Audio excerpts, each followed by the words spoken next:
대통합. 박근혜 대통령의 공약도 있었고 국민 대통합의 새 역사를 열겠습니다.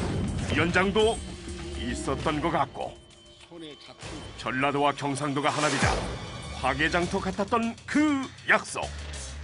1년 후 정치, 사회, 경제 곳곳에서 벌어지는 진영 논리의 사생결단. 화개장터는커녕 삼국시대의 재림, 살인, 분신자살, 임계점에 달한 대한민국의 갈등.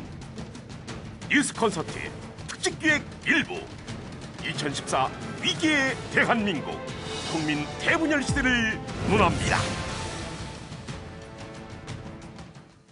네, 뉴스 콘서트가 특집으로 준비한 3부작의 첫 번째 순서입니다. 2014년 위기의 대한민국. 오늘은 정치, 분열의 시대에 대해서 다뤄봅니다. 네, 오늘 이 자리에는요, 정우택 새누리당 최고위원, 그리고 김영환 민주당 의원 함께 하시겠습니다.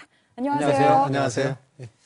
저희가 사실 분열의 시대를 논하는데 여야 중진 의원들이 나와서 분열의 모습으로 계속 싸우는 모습을 보이면 또 안 될 것 같아서 중진 분들 중에 온건하신 분들로 모셨습니다. 동의하십니까? 뭐 그런 점에 대해서 동의하고요. 예. 또 한 가지 또 새 벽두인데 네. 뭔가 좀 화합과 또 단합돼 가는 이런 모습, 또 국가를 위한 모습이 오늘 잘 비춰졌으면 좋겠습니다. 김영환 의원님은? 우리 정우택 의원님은 좀 날이 서 계시고 날카로운 데도 있는데 저는 너무 부드러워가지고 항상 손해가 많은데 오늘 잘 해보겠습니다. 날카로우신데요? 자, 모든 얘기에 앞서서 먼저 지난해 박근혜 대통령께서 공약으로 내세우셨던 대통합이 잘 지켜졌다고 보세요, 두 분? 우선 아까도 제가 국민 대통합의 시대를 열겠다 이렇게 해서 취임식 하시는 거 뭐 유세하시는 거 이거 화면이 나왔잖아요. 근데 1년 됐는데 우리가 토론하는 게 국민 대분열 시대를 토론하고 있지 않습니까? 그렇기 때문에 그 문제는 좀 그동안 좀 미흡했다, 잘못되었다 그렇게 볼 수가 있을 것 같습니다. 네, 아까 방송에 나왔지만 박 대통령께서 후보 시절 때 100% 대한민국, 국민 대통합 이런 말씀을 많이 하셨고요. 예. 또 실제로 정부가 수립된 후에 국민 대통합위원회라는 것을 발족시키지 않았습니까? 물론 발족이 좀 늦어졌습니다만은 제가 알기로는 무슨 사회 갈등 극복과 역사의 화해라든지 이런 3대 목표를 세워서 위원회가 좀 가동되고 있는 것으로 알고 있습니다. 예. 그렇지만 워낙 가치관의 갈등부터 시작을 해서 이념 갈등, 세대 갈등, 계층 갈등 이런 많은 갈등이 많기 때문에 이 100% 대통합이라는 것이 불과 1년 만에 다 된다는 것은 누구나 생각하지 못할 것입니다. 다만 이제 2년 차에 박근혜 정부가 들어섰기 때문에 좀 더 박차를 가야 되지 않을까 이런 생각이 있고요. 또 아마 대통령께서도 박차를 가할 것으로 봅니다. 이번에 신년 기자회견을 봐도 그 많은 국민들의 목소리를 듣겠다고 하신 말씀은 그 국민 대통합의 차원으로 박차를 가하겠다. 저는 그런 뜻으로 이해를 하고 있습니다. 어쨌든 지난해는 분열이 좀 많았는데 올해는 그리고 지난해까지 포함해도 통합의 과정 중에 있다라는 말씀이시죠? 그렇죠. 지난해를 좀 더 얘기를 해보겠습니다. 사실 제가 봐도 요 근래 중에 가장 분열이 심했던 해가 아닐까 싶을 정도인데 그 첫 번째 단추는 사실 재작년 말에 있었던 NLL 퇴화록 문제가 아닌가 이렇게 싶은데 어떻게 보십니까? 예, 하나하나 찝자 보면은 이제 여러 가지가 지금 작년에는 워낙 많은 사건이 있었기 때문에 말 그대로 다사다난했던 한 해라고 저는 그렇게 생각을 합니다. 근데 가장 근본은 그 심리에, 지금 우리, 민주당 존경하는 우리 김영환 의원님이 계신데 죄송한 얘기입니다만은 대선 불복 심리가 그 바닥에 깔린 것이 여러 가지의 파생의 분열의 문제를 발생한 것이 아닌가. 저는 이렇게 보고 있고요.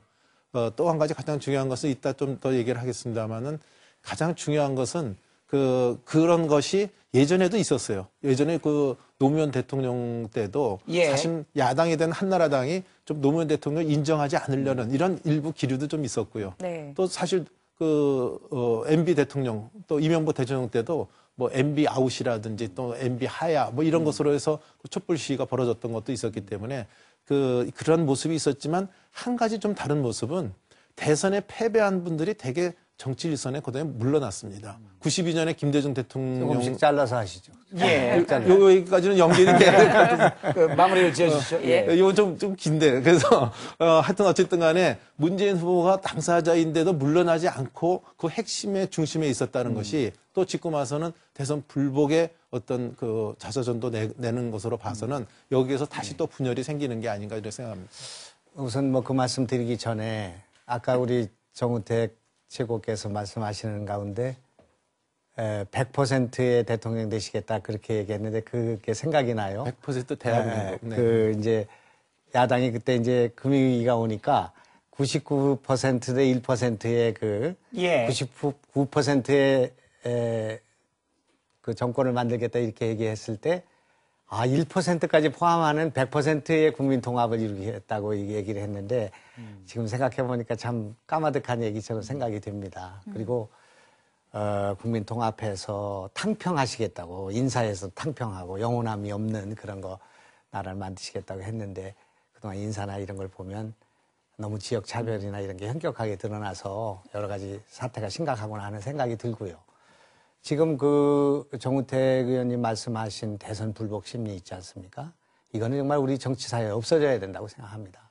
그리고 저는 당에서도 항상 그런 말씀을 드리고 있는데 우리 당 안에 일부라도 대선을 불복하겠다는 생각을 갖고 있는 분이 계시다면 그거는 정말 당을 위해서도 올바르지 않은 일이고 나라를 위해서도 올바르지 않은 일이라고 생각합니다. 우리 그 기억나시죠? 그 엘고의 부시하고의 선거, 예, 미국 대선에서 플로리다 리카운트라고 하는 거, 예.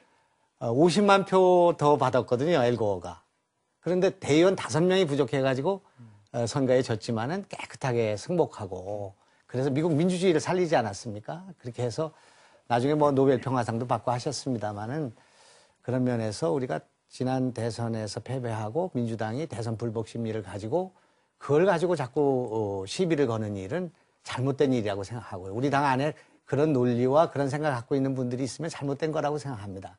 또한 그 대선 불복 심리는 우리 당이 그동안에 대선, 총선, 대선 이렇게 진 거에 대한 자기 반성, 자기 성찰을 가로막는 요인이 되기 때문에 예.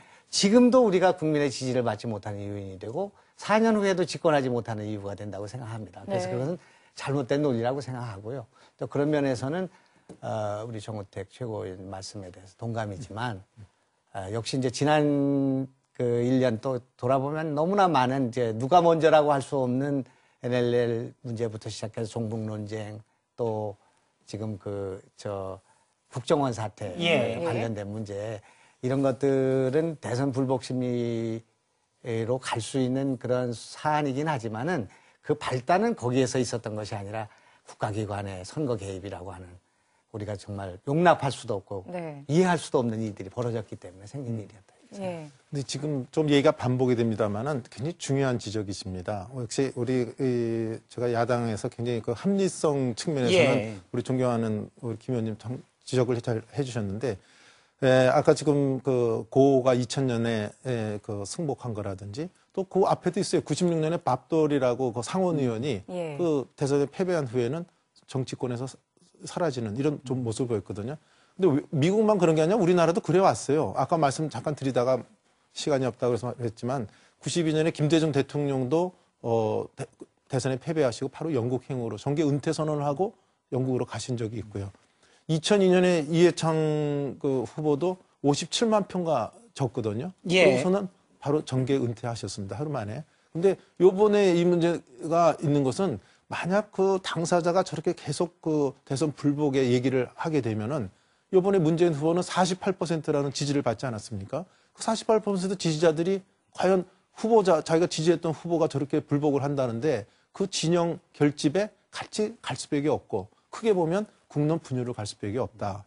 작년에 큰 프레임은 바로 그것이었습니다. 그래서 이번에 그것을 잘 지적을 해 주셔서 우리가 앞으로 대통령 선거가 또 5년마다 있는 지금 헌법에 있기 때문에 저희들이 할 때는 대선이 끝나면 글쎄요, 아주 진짜 불법 선거를 하고 3.15 부정선거 같은 걸 했다면 모르지만 대선에 승복하고 그 앙금을 다시 해서 시너지 효과를 내는 이런 좀 대승적 견지에서의 예. 모습이 필요하다 이렇게 보고 있습니다. 두 가지 주장을 하신 것 같은데요. 우선 네. 문재인 당시 후보, 지금 의원이 네네. 다시 정치 전면에 등장하는 건 문제가 있다라는 것. 그리고 문재인 의원이 대선을 불복하고 있다는 건 말씀하신데요. 반론을 듣겠습니다. 문재인 의원께서도 대선 결과를 승복하고 뭐 다시 또 선거를 하자는 것은 아니다라는 것을 명백하게 하고 있습니다. 그러나 이제 야당의 일부에서 그런 생각을 하는 분들이 계실 수 있기 때문에 제가 아까 그 말씀드렸고요. 예. 이렇게 됩니다. 지난 12월 그러니까 대선 그 12월 달에 국정원 사태가 있어서 뭐 여직원 그 문제가 있어서 당원들이 거기를 가고 뭐 오피스텔 그런 사건이 있지 않았습니까? 저는 그럴 리가 없다고 생각했습니다. 우리나라의 지금 현재 민주주의의 수준 또 국민들의 그런 높은 정치의식으로 볼 때 국정원이 그런 거에 개입했을 리가 없고 저것은 우리 당이 좀 오버하는 것이다 이렇게 생각을 했어요. 네. 근데 처음에 이제 그것이 이제 발단이 돼서 보니까 한 22만 건 이렇게 나오지 않았습니까? 무슨 댓글 예. 22만 건이라고 나왔는데 이것이 막 한꺼번에 쏟아져 나와가지고 빨리 정리했으면 좋았을 일이었는데 그것이 그냥 시차를 두고 22만 건이 120만 건이 됐다가 또 2200만 건이 됐다가 그것이 국정원 또 내만 국한된 것이 아니라 국방부로 가가지고 또 사이버 사령부가 또 그런 일을 한 것이 또 드러나게 됐고요. 그 다음에 국정홍보처가 또 이렇게 되니까 이것이 그냥 좀 잊어버릴 만 하면 또 정리될 만 하면은 또 정치권이 수습할 만 하면은 자꾸 이런 일들이 벌어져서 이것이 총체적으로 종합적으로 여러 가지 문제가 제기가 되니까 이것이 자꾸 이게 문제가 되고 분열이 증폭됐다고 생각합니다. 이제 그러나 그것을 따지고 국정원의 그런 대선 개입이나 국가기관의 그 개입 문제는 우리가 민주주의의 문제이기 때문에 그런 것은 지금뿐만 아니라 미래에도 없어야 될 일이어서 그것은 잘 척결하고 빨리 정리하고 우리가 새로운 국민 통합이 됐든 뭐 경제 활성화든 이렇게 갔어야 되는데 그런 면에서 여야가 다 미숙했다고 생각하고 특히 대통령과 여당이 이런 문제를 예. 좀 빨리 좀 정리했으면 좋았을 텐데 하는 그런 아쉬움이 있습니다. 그러니까 지리하게 이어졌던 이 프레임 대결에 있어서 여야 책임 누가 더 크다고 보세요? 글쎄요, 뭐 여기서 뭐 그걸 누구 책임을 더 크다 따지는 것도 의미가 있지만 저는 그 말씀에 한 가지 좀 첨언을 하고 싶은 거는 그런 여러 가지가 있었을 때 결국 국정원 조사 특위를 했습니다. 예. 국정조사를 했어요.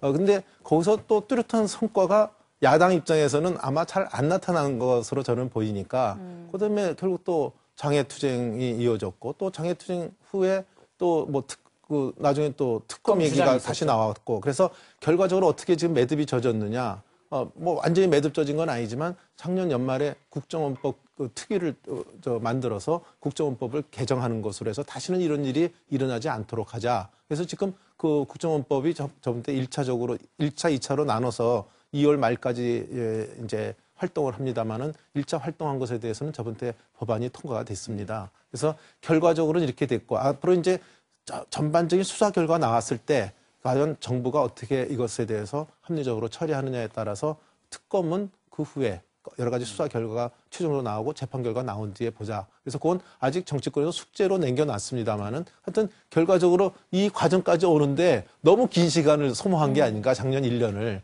저는 이런 생각을 갖습니다. 지금 결과적으로 특검은 추후 숙제라고 말씀을 하셨는데 나머지는 다 얘기가 정리가 됐다라고 하는데 동의하시나요? 뭐 저런 생각도 상당히 진일보한 생각이라고 생각합니다. 우리 여당에. 그런데 지금 우리 특검을 주장하는 것은 이 문제를 빨리 정리하기 위해서 예. 그렇게 한 것이지 뭐 야당이 이걸 대선 불복으로 연결하기 위해서 그런 것은 아니라고 생각합니다. 야당은 이 지금 국정원 사건을 포함한 대선 논란 속에서 가장 큰 피해를 입었다고 생각합니다. 무슨 노숙투쟁이니 뭐 장애투쟁이 이런 것들 자체가 국민들한테 부담을 주는 일이었고요. 또 우리도 마지못해서 선택하는 길이었지 그것이 뭐 정상적인 길이라고 생각하는 것은 아니었습니다. 그리고 이걸 빨리 정리해야 우리 야당도 뭐 정책을 가지고 대안을 가지고 뭔가 우리가 싸울 수 있는 길, 견제할 수 있는 것 너무나 많이 있죠. 우리가 뭐 4대강 사건도 있었고 예. 또 뭐 무슨 원전 비리 같은 것도 있고요. 또 뭐 무수한 그 국정 난맥이 있기 때문에 그런 것들로 전환을 해야 되는데 이게 지금 대선 이거에 딱 막혀 있기 때문에 그것이 또 한 1년을 끌다 보니까 결국은 민주당에 제일 큰 피해가 왔다고 생각합니다. 좀 대통령께서 이런 문제를 좀 여야 대표회담이 있긴 있었습니다만은 좀 더 전향적으로 또 이런 특위 같은 문제라든지 특검 같은 문제도 빨리빨리 정리했으면 훨씬 더 좋았을 것 같다. 그런 생각을 갖고 있습니다. 지금 우리가 토의하는 게 간단히 한마디만 하겠습니다. 토의하는 게 지금 우리 국민 대통합을 이뤄가자. 우리 연두에 좀 더 우리 국민들한테 좋은 메시지를 또 전달하고 우리가 여야가 새로운 어떤 계획이 있으면 연두에 얘기도 하고 이런 좋은 프로그램이라고 지금 보고 있습니다. 그런 의미에서 우리 국민 대통합이라는 논의를 지금 하고 있는데 저는 결국은 박 대통령 한 분의 과제가 아니라고 저는 봅니다. 아까 얘기가 나온 것처럼 여야가 같이 합의해서 처리해야 할 저는 시대 정신이라고 보고 있기 때문에 이번 이것을 좋은 교훈 삼아서 저희들이 조금 더 그 사회 갈등이나 이런 것들을 결국 조정하는 것이 정치권인데 정치권에서 좀 더 성숙한 모습을 보여 나가야 된다 이렇게 보고 있습니다. 네. 네, 사실 뭐 저희가 분열을 얘기하는 것은 문제점을 제대로 진단해봐야 통합을 이룰 수 있지 않겠습니까? 그렇습니다. 그리고 말씀하신 부분은 뒤에 또 얘기가 준비가 돼 있습니다. 우선 첫 번째 주제는 여기까지 좀 얘기를 하고요. 두 번째, 과연 우리 사회에 내재되어 있는 분열의 원인은 무엇인지 먼저 영상을 보고 계속해서 얘기를 나누도록 하겠습니다. 세계 유일의 분단 국가 대한민국. 2014년 국민 대분열 시대가 도래했다. 왼쪽 사람, 오른쪽 사람, 비난 사람, 부한 사람, 일하는 사람, 고용한 사람, 이분화된 대한민국. 분열의 씨앗은 누가 뿌렸는가? 사실 우리 사회 곳곳에는 이미 분열의 단초들이 있는 것 같습니다. 첫 번째로 근본적으로 보면 남북 분열이라는 그런 요소가 있는데 이 안보 문제가 결국 지난해 내내 골칫거리였던 종북이라는 그런 프레임을 또 만들어내고 있는데 어떻게 생각하십니까? 예전에는 북풍이란 말이 많이 한때 유행을 했습니다. 그래서 북풍을 어떤 활용을 해서 정치권에서 좀 더 자기 쪽에 유리하게 활동을 했는데 이제는 그게 좀 많이 바뀐 것 같아요. 예, 이제 그 지난 또 제 지방선거 때도 회고를 해보면 그 천안함 폭침 문제하고 관련돼 갖고 그 어떤 그 한나라당 찍으면 그 당시 한나라당이죠. 한나라당 찍으면 뭐 전쟁이다. 뭐 이런 얘기가 돌 정도로 이런 것이 했던 것도 있지만 그래서 이제 또 한 가지 또 좀 생각나는 거 보면 저번에 장성택 그 처형 장면이 이 화면에 나오지 않았습니까? 근데 그 나오기 전에 국정원에서 국회에다 처음에 보고를 했어요. 지난달에. 보고를 했더니 우리 야당 쪽에서는 뭐라고 나오냐면 지금 이 시점에서 국정원에서 저런 것을 보고하는 저희가 의심스럽다. 이렇게 얘기가 첫 번째 반응이었습니다.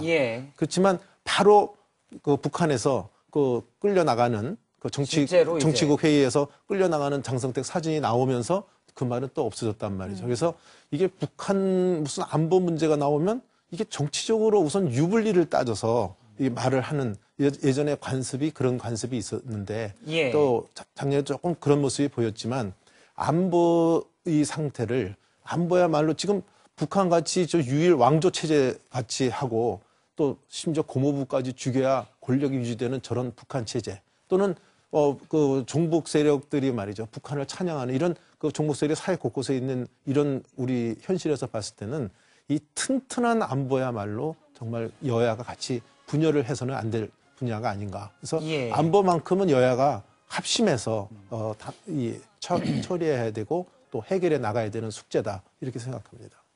네, 이 종북 문제에 있어서 제일 큰 타격을 받은 것은 우리 민주당이다. 이것도 그렇게 생각합니다. 우리가 그 지난 대선에 대한 여러 가지 평가와 반성이 있고 또 총선에 우리가 또 그 승리하지 못한 요인 가운데 하나는 소위 통합진보당 또 그 전에 민주노동당과의 연대 문제에 있어서 실수를 범했다. 이것이 이제 제가 갖고 있는 생각입니다.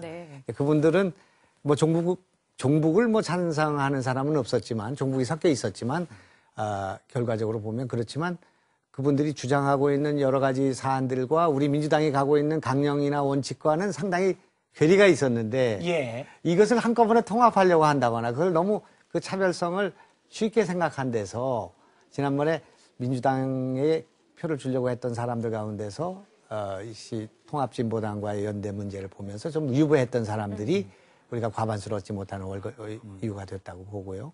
또 대선 과정에서도 문재인 후보나 민주당의 정권을 주려고 하는 야권 세력 가운데 이런 문제에 석연치 않기 때문에 어떻든 표를 주지 않았던 그런 부분들이 있었다고 생각합니다.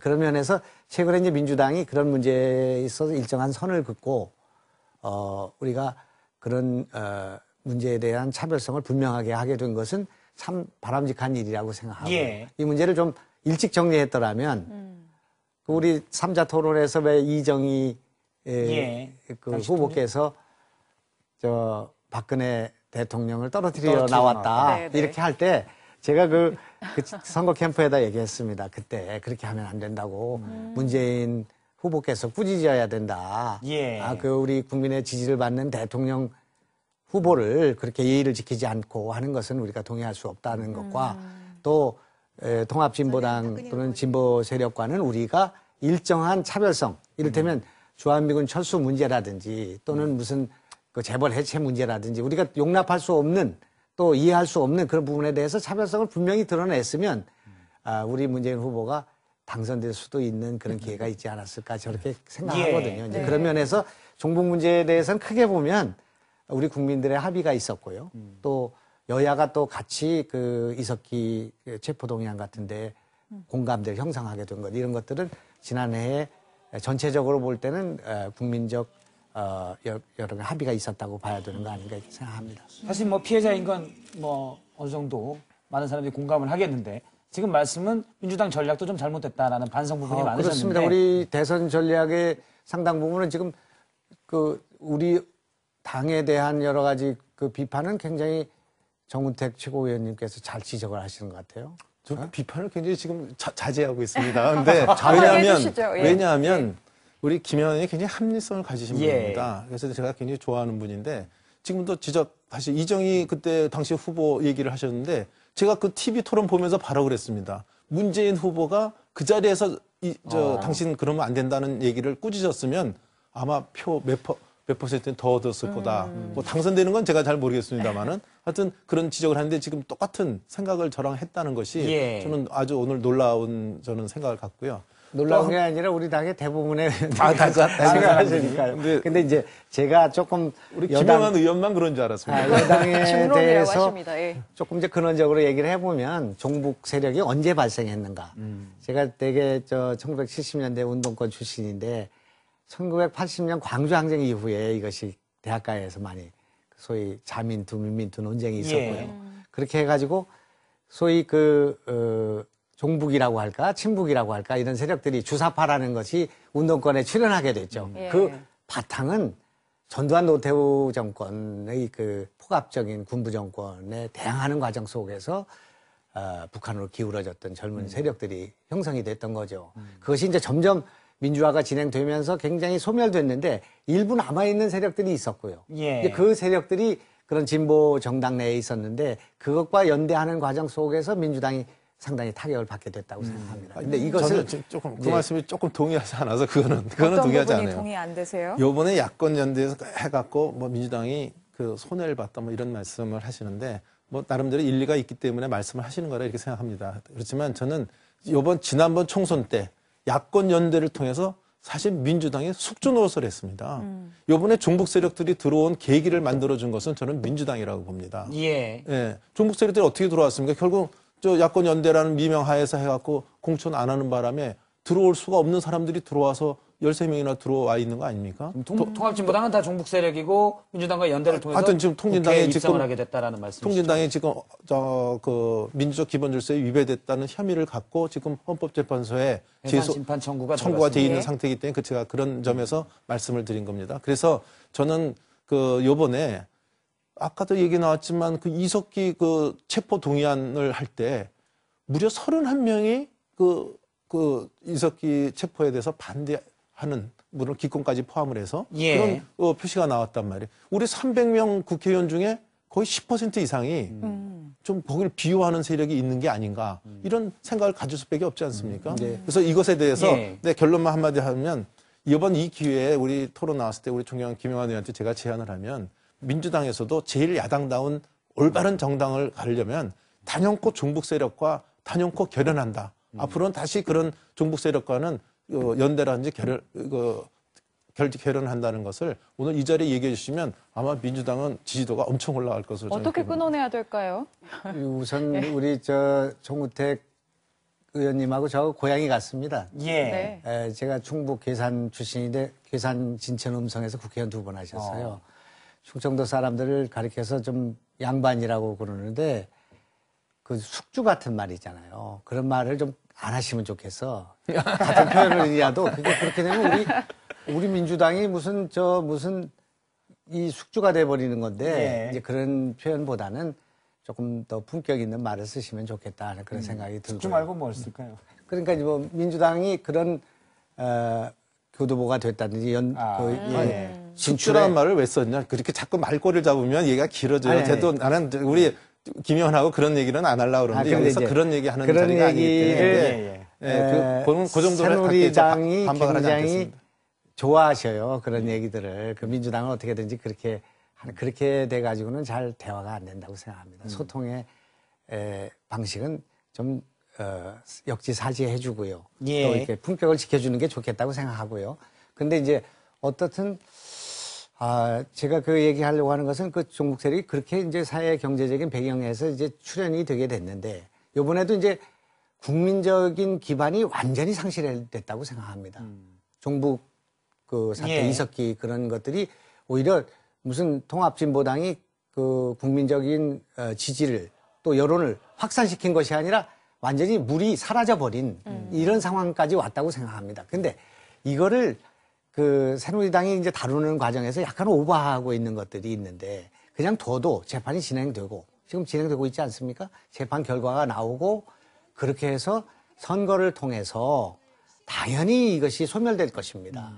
그런데 그걸 기다리지 못하고 그걸 정당 해산을 청구해가지고 법적으로 뭐 해보려고 하는 그런 노력들을 하는 것에 대해서는 민주당 의원들로서는 그렇게 하는 것이 오히려 더 동정론을 일으킬 수도 있고 그런 방식은 민주주의 절차에 위배되기 때문에 비록 그 사람들의 생각에는 우리 동의할 수 없지만은 그러나 그것을 법적으로 정당을 해산하려고 하는 방식에 대해서는 우리 당 안에서 일부 또 저도 그런 방식으로 해소하려고 하는 방식은 잘못된 것이다. 그런 생각을 갖고 과도한 있다. 공안 정국이 오히려 이분법을 강화시킬 수 있다는 말씀이시죠. 그런 것도 되겠습니다. 지금 얘기가 조금 빗나가고 있는데 지금 보세요.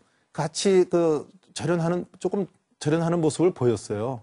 보였다가 요번에 노조 파업하니까 또 그 이상한 사람들하고 김한길 대표하고 다 같이 앉아서 뭘 하겠다고 앉아 있는 거 아닙니까? 예. 그럼 국민들이 볼 때는 요즘까지는 이제 저쪽이랑은 이제 지금 말씀하신 대로 어느 정도 선을 긋고 이렇게 하는가 보다 하더니 또 같이 앉아서 철도 파업하는데 똑같은 얘기를 하고 앉아 있는 그런 모습을 보면 국민들이 혼동하는 거 아닙니까?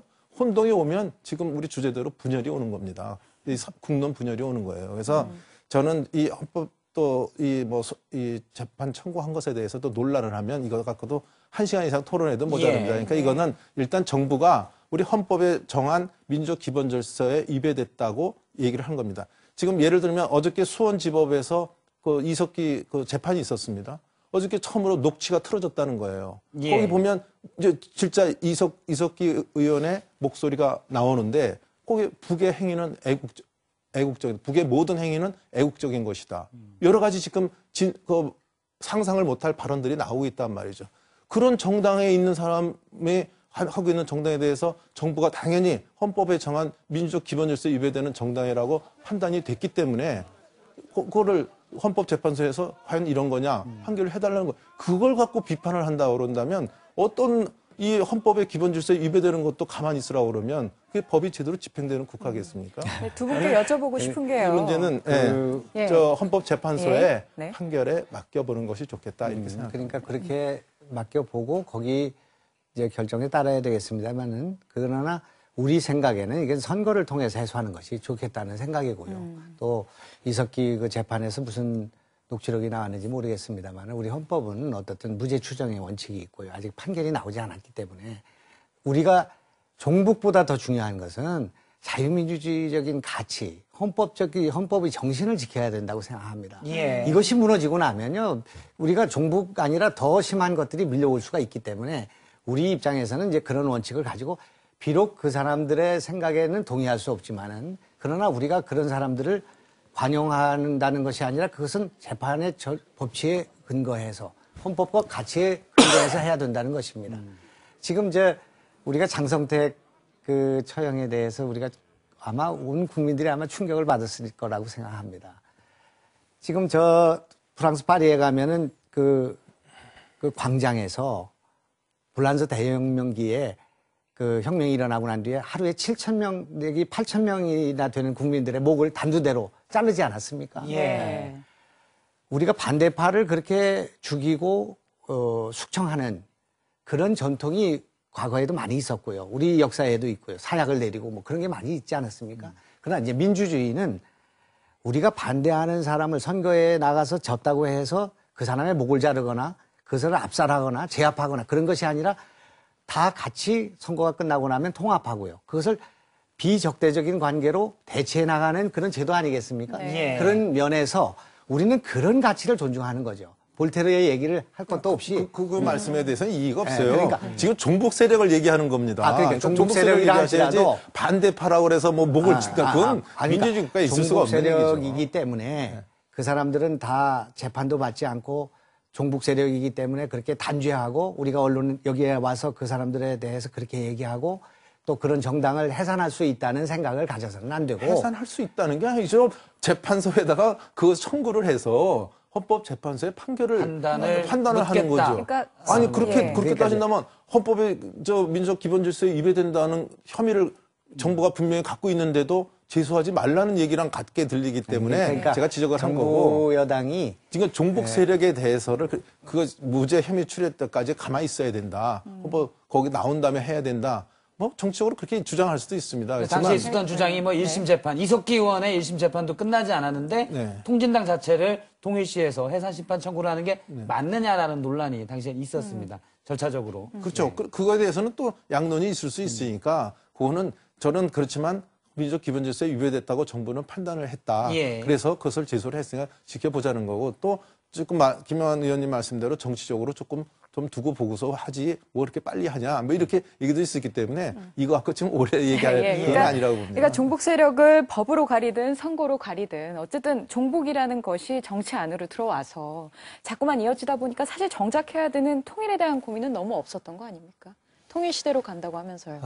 지금 이제 우리가 이렇게 국민 분열, 국민 분열 시대, 대분열 시대 이렇게 말하는 것은 좀 과장됐다고 생각합니다. 이제 과거에 그럼 우리가 분열되지 않았는데 지금 와서 더 분열됐느냐? 거기에 대한 이론이 있을 수 있다고 생각하고요. 그래서 이것이 이제 분열된 것은 뭐 여기 지적한 것과 마찬가지로 남북이 분열돼 있고 남북의 분열이 이념적인 분열로 이렇게 나오게 되고 그것이 이제 진보와 보수의 문제로 해가지고 이게 진영 논리로 발전해 왔고 그런 것들이 많이 작용했을 거라고 생각하고요. 그게 이제 우리 정치권에도 그게 이입이 돼 있는 거죠. 그것이 종북 문제로 나타나기도 하고요. 안보 문제, 또 NLL 논란 이런 걸로 나타난다고 생각합니다.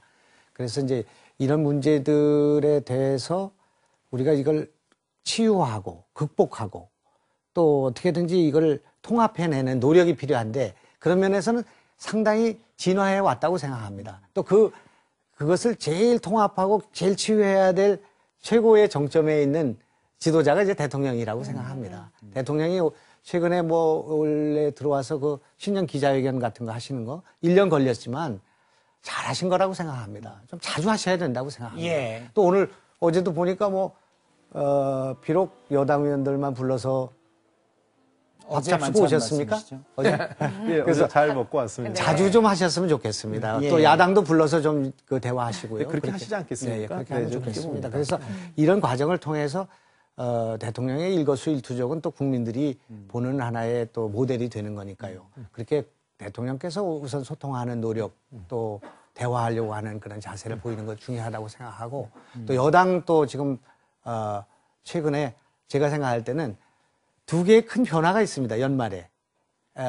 참 연말 1박 2일 때문에 굉장히 이제 국민들로부터 좀 질책을 받기 때문에 묻혀 지나갔지만 하나는 철도 파업을 우리가 해결하는 모습. 여야가 이렇게 해서 정치라는 것이 뭐 속된 말로 그 국회가 좀 밥값을 했다. 이렇게 얘기를 하지 않았습니까? 그래서 이제 국민들의 그런 근심을 덜어주고요.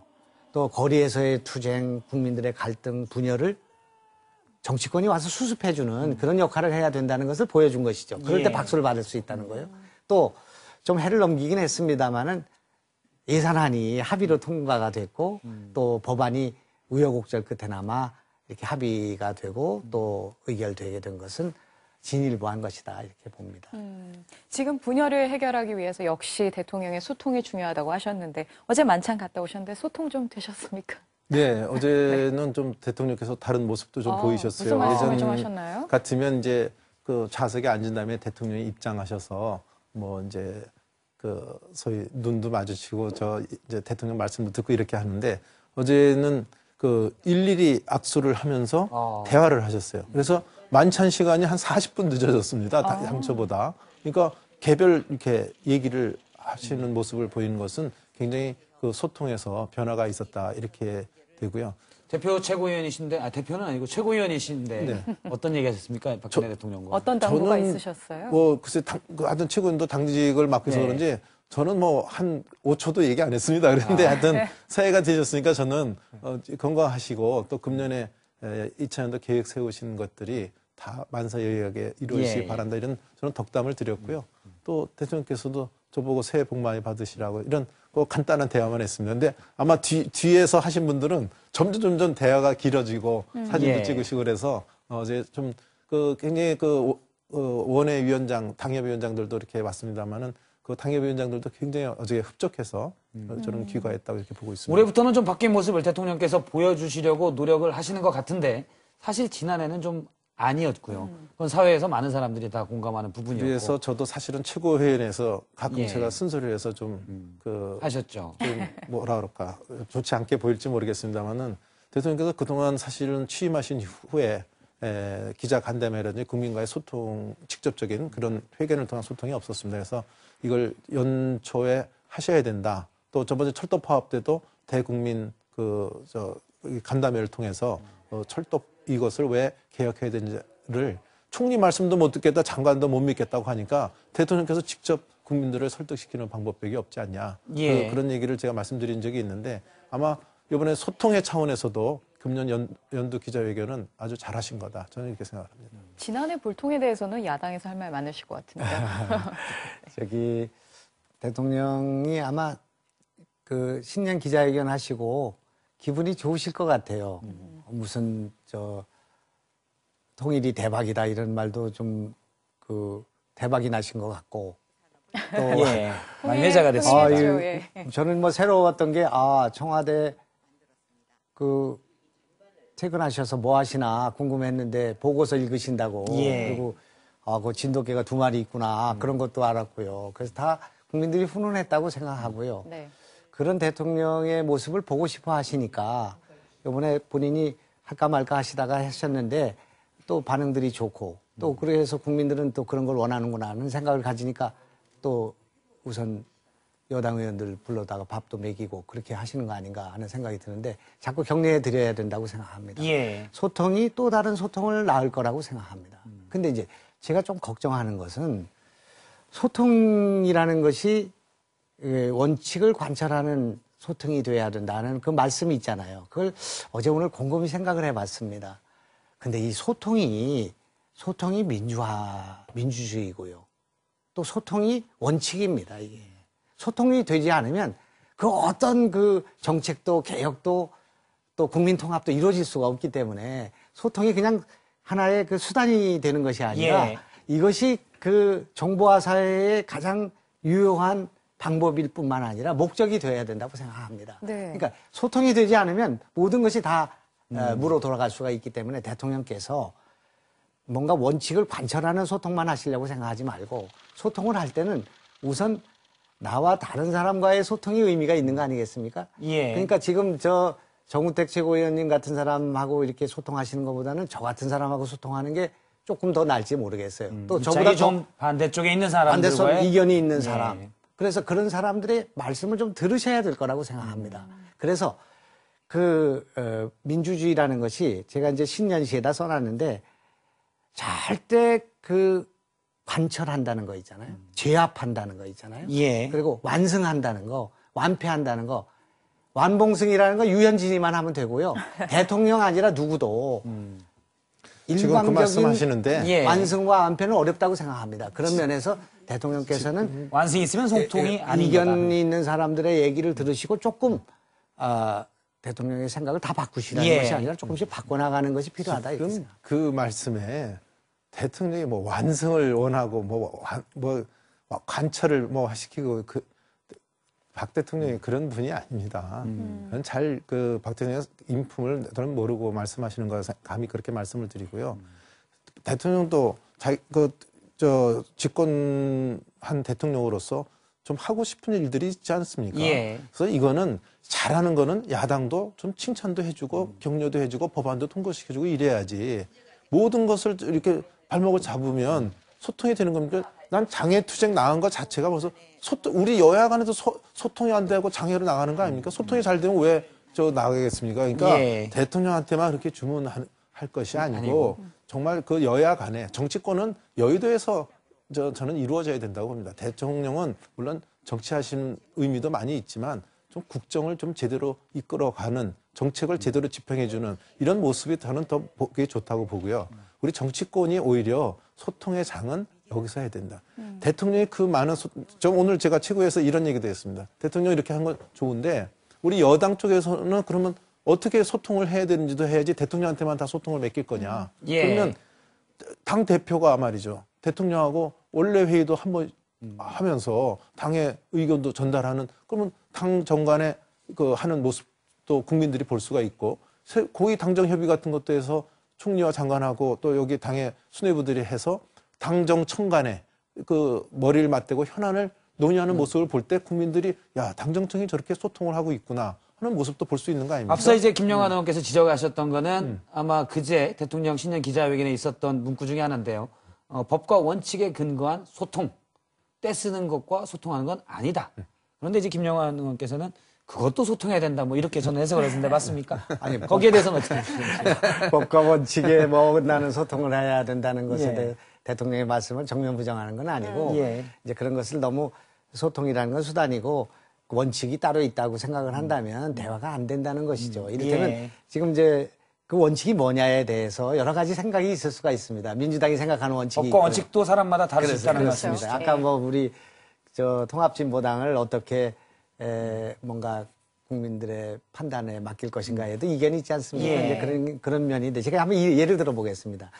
저는 이제 4대강 있지 않습니까? 예. 4대강 사업을 할 때 저 사업이 정말 필요한 사업인데 우리가 반대하는 거 아닌가 하는 그런 생각을 많이 가졌습니다. 4대강을 다니면서 뭐 시도 쓰고 했습니다만은 지금 와서 생각해 보면요.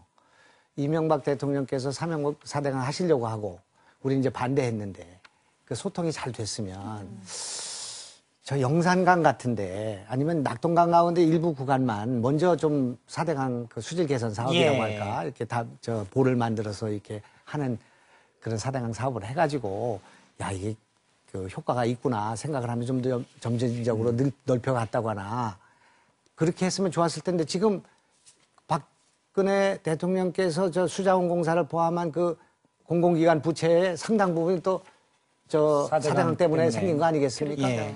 그것이 또 아직까지도 문제가 남아있다 이겁니다. 그러니까 그런 것도 야당이 주장하는 바를 좀 잘 이렇게 소통하고 들었으면 다 우리가 막지는 못했어도 그걸 좀 점진적으로 하고 시간을 갖고 하고 또 무리하게 하지 않았더라면 이 피해가 국민들한테 오지 않았을까.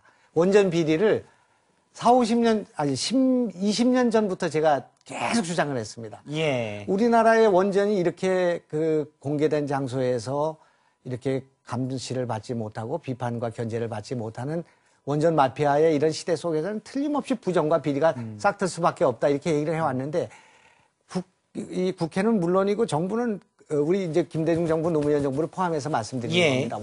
우리 원전은 안전하다.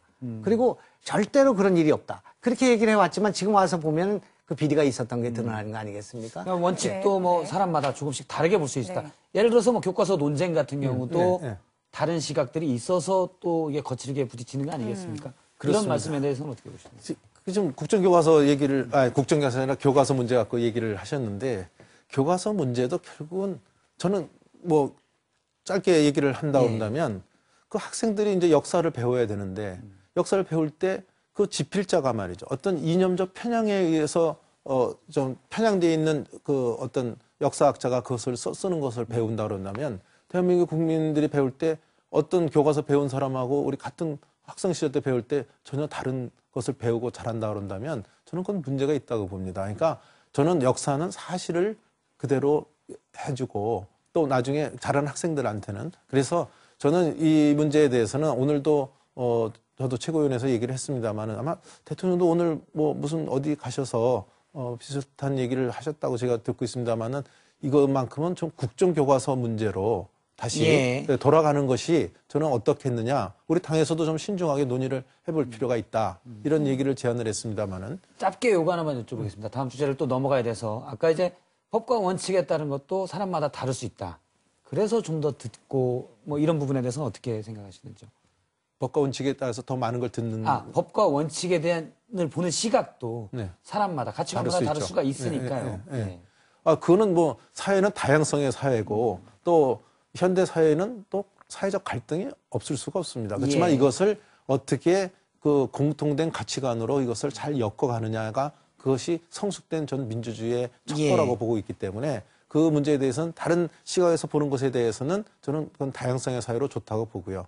다만 이것이 어떤 일률 편향적으로 해서 다른 쪽으로 돌아가는 또 어떤 그 왜곡되는 이런 현상은 안 되겠다 이런 말씀. 알겠습니다. 네, 사실 올해 이제 지방선거를 앞두고 있는데 분열 자꾸 하다 보니까 당 안에서는 소통 잘하고 잘 합의점을 찾고 계십니까? 정말 부끄럽죠. 지금 뭐 여야의 문제가 아니라 당 안에서도 당내 민주주의라고 할까, 당의 그런 뭐라고 할까 온당한 그런 그 의사 결정이 잘 이루어지지 않는 문제에 대해서 부끄럽게 생각하고요. 또 그런 당내 민주주의를 더 높여야 될 필요가 있다고 생각합니다.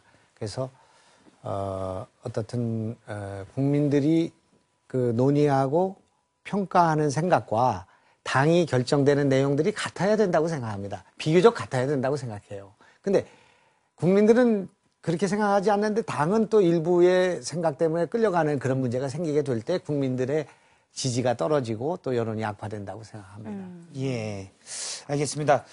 두 번째 주제까지는 좀 여기까지 듣도록 하고요. 마지막 이제 올 한 해라고 하긴 그렇고 6월에 또 지방선거가 있죠. 또 선거의 장에서 너무 분열이 될까 이게 우려스러운데요. 먼저 준비된 영상 보고 얘기 나누겠습니다. 지금 대한민국을 강탈 국민 대분열 스릴러 서스펜스가 찾아온다. 여야 대립, 야권 분열, 지역 갈등. 예고된 국민 대분열의 장이 될 것인가? 갈등 프레임을 깬 통합의 서사극이 될 것인가? 육사 지방선거 예고편 지금 시작합니다. 자, 6월에 있을 지방선거 앞두고 정치적인 갈등이 더 커지는 거 아닌가 모르겠습니다. 위원님 어떻게 보세요? 아무래도 선거가 민주주의에서는 당연히 필요한 것인데도 불구하고 선거를 하면 저도 선거를 치러보지만 이게 꼭 앙금이 남고요. 그 앙금이 남는 게 되게 어떤 데서 남느냐면 소위 흑색성전, 막말, 또 뭐 상대방 비방 이런 데서 앙금이 남는 거거든요. 그래서 이 투표권 행사가 신성한 정말 그 투표권 행사를 해야 되는데 결국은 이것이 어떤 분열과 갈등을 만드는 이런 측면도 있기 때문에 저는 이것도 성숙해 가는 우리 대한민국이라든지 또는 성숙해 가는 민주주의 측면에서 봤을 때는 이러한 것들을 말고는 아까 말한 그런 뭐 막말이나 이런 것이 아니라 정책이나 비전을 갖고 대결하는 이런 모습을 보일 때 좀 그런 것들의 후유증도 분열의 어떤 후유증이라든지 이런 것도 적어지지 않을까 저는 이렇게 생각을 합니다. 원론적인 말씀을 해주셨는데 뭐 지금 국민 통합이라는 측면에서 볼 때 개선되고 있다고 생각합니다. 특히 이제 지역주의 같은 게 비교적 완화되고 있다고 생각하고 이념적 또 세대 간의 그런 갈등 같은 것도 어떻든 선거 과정에 녹여야 된다고 생각합니다만은 한꺼번에 녹여지지 하겠습니까? 이제 그러니까 그거를 우리 정치인들이 자꾸 자극하거나 이용하거나 선거에 아까 얘기한 비방하거나 뭐 이런 선거 풍토를 이제 바꾸는 일이 필요하다고 생각하고요.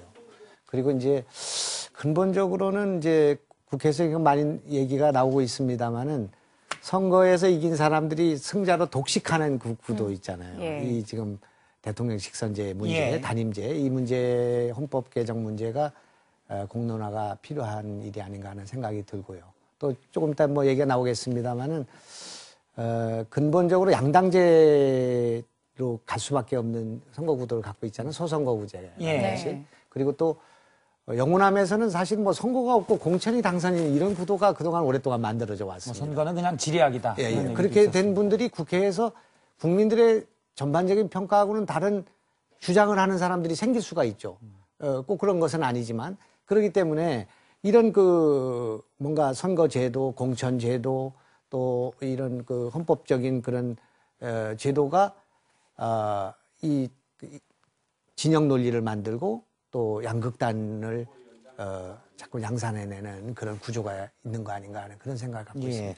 마침 뭐 저 얘기를 해주셨으니까 한번 여쭤보겠는데 양당 체제가 사실은 이분법에 또 중요한 원인이 되고 있다는 지적도 있습니다. 예. 뭐 민주당이 좀 더 부담이 될 것 같은 주제인 것 같은데요. 안철수 신당이 만약에 이번 6.4 지방선거에서 새로운 정치 한 축으로 들어선다면 분열이나 이분법 이런 것들이 많이 해소될 걸로 보십니까? 사실은 예전에 제가 좀 자민련이라고 예. 김정필 총재님을 자민련에 모시고 계셨죠. 있었습니다만은 예. 그때 저희들이 사실 완충 역할을 많이 했다고 봅니다. 그땐 양당이 부딪히면 어디 가서 해결할 데가 없어요. 근데 그 제3당이 그런 완충 역할을 해서 그때 저 자신 입으로도 제 자민련이 완충 역할을 하고 있다 이렇게 얘기했는데 그러니까 요번에 자민련 정도의 제3당이 될 수 있을 걸로 네, 보시는 아니, 그래서 건가요? 이제 예. 예전에 그랬는데 예. 지금 안철수 신당이 그런 역할을 또 할 거냐, 그 완충 역할을 할 거냐. 저는 그런 의미보다는 저는 새 정치를 하여튼 들고 나왔기 때문에 저는 소위 그 정치 혁신을 제대로 할 수 있는 데에 따라서 안철수 정당이 성공하느냐 안 하느냐가 판가름 날 거다. 저는 이렇게 봅니다. 그것은 민주당도 저는 마찬가지라고 봅니다. 민주당도 결국은 그 국민들의 지지를 얻는 정치 혁신을 해나갈 때 아까 제가 한 가지 조언을 드렸습니다만은 종북 세력과 분명히 결연하는 모습을 보인다든지 예. 이런 하여튼 그런 정치 혁신의 모습을 보였을 때 과연 그러면 국민들이 안철수 정당을 택할 거냐, 제1야당을 택할 거냐, 아니면 또 뭐 좀 현재 여당으로 있는 새누리당을 택할 거냐, 이거에 갈라질 거로 봅니다. 그래서 저는 이 안철수 신당이라는 것이 완충 역할로서의 기대를 저는 갖고 있지는 않고요. 예. 거기서 신당으로 만약 발족이 된다면 정말 성공할 거냐, 아니면 예전식으로 뭐 제2의 어떤 당처럼 그냥 그 사라져 버릴 거냐, 나중에 흡수될 거냐. 흡수될 거냐, 그 판가름에 갈림길에 있을 거다 이렇게 보고 있습니다. 이제 우리는 이제 민주당의 입장에서 보는 안철수 신당에 대해서 길게 얘기할 필요가 없다고 생각합니다. 예. 왜냐하면 이제 민주당이 혁신하고 아까 말씀하신 것처럼 민주당이 그 국민들의 지지를 받게 되면 안철수 의원도 그런 신당을 만들 필요가 없이 흡수가 될 것이고요. 또 연대를 하든지 어떻게든지 될 것이기 때문에 그 문제가 없다고 생각하는데 이제 부끄러운 일이라고 생각합니다. 지금 창당하지도 않은 안철수 정당의 가상 정당이 지지율이 우리 민주당보다 예. 앞서는 결과가 나오고 있고요. 네. 이제 그런데 안철수 정당이 제3정당으로 성공하려면 아까 그 자민련 얘기했지만 저는 이제 민주당을 고수하다가 열린우리당이 생겼을 때 3당을 경험해 봤습니다. 예. 근데 선거가 진행될수록 이 양강으로 이게 표가 분산되면서 뜯어 밝혀져 가지고 3당이 그 앙상한 가시만 남는 그런 일을 경험했습니다. 그런데 이제 그런 면에서 본다면 3당이 존재하기 위해서는 지금 중대선거구제 같은 형태로 3당이 존립할 수 있는 선거구제가 있어야 되는데 네. 지금 양당제 하에서는 소선거구제 하에서는 지금 제3당이 존립하기가 참 어려운 그런 구조를 갖고 있습니다. 네. 물론 안철수 의원이 상당히 또 국민적 신망과 또 새정치에 대한 바람을 안고서 가고 있습니다만은 저것이 이제 어떤 결과를 낳게 될 것인가 하는 문제와 관련해서 선거 구도하고 예. 관련이 있고 만약 그렇게 해서 안철수 의원이 뭐라고 할까 선전한다고 한다면 결과적으로 야권 분열이 됨으로써 새누리당이 그 어부지리를 얻는 결과를 빚게 되기 때문에 현재와 같은 선거 구도에서는 이것이 참 곤혹스럽고 어려운 문제라고 생각합니다. 삼지대가 성공하려면 우선 제도, 소선거구제나 이런 부분부터 또는 뭐 대통령 중심제도 얘기가 될 수 있겠죠. 그렇습니다. 그런 부터 바뀌어져야 된다는 그런 말씀이시군요. 구도가 바꾸지 않은 상태에서 제3지대의 선전이라는 것이 야권 분열로 나타날 가능성이 많기 때문에 이것을 어떤 방식으로 해설해야 되느냐 하는 것이 굉장히 여전까지 전무후무한 여러 가지 그 상상력이 필요한 부분이라고 생각합니다. 정계 개편을 해결해야 될지, 연대가 그 해석을 통해서 해결할 수 있는 문제인지, 그렇게 되지 않고 그냥 선거로 인물론을 물었을 때 이것이 그 선거는 해보나마나한 상황이 되면서 그 새누리당한테 어부지리를 줄 수 있는 예. 조건이 되기 때문에 국민들의 그 판단을 다 내리고 있다고 생각합니다. 이번에 뭐 어부가 될 가능성이 크십니까?